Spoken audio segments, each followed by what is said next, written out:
Since there is already a mandamus petition before the court, it becomes sub judice. We will let the court decide it. It will necessarily ask the respondent, Ben Jokno, to respond. And then when the issues meet, then they will resolve. Okay, Ina.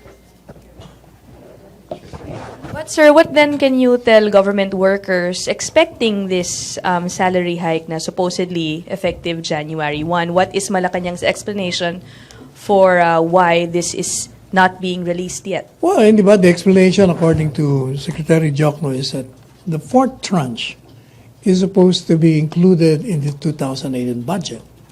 And since there is no budget as of 2018 and the 2017 will be a reenacted budget and it's not there, kaya hindi, 2019 rather, nabaliktad. Kaya hindi pa pwede. But I heard the president was saying he will work for the increase in addition to the fourth tranche, diba? Nangako siya.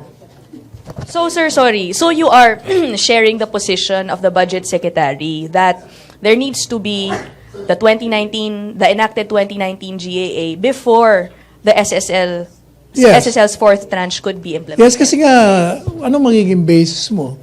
Where will you get the money for the fourth? But as soon as the budget is enacted, that's precisely why we were urging graciously the House of Reps to finish, as well as the Senate, to approve the budget para makapasok na agad on the second quarter.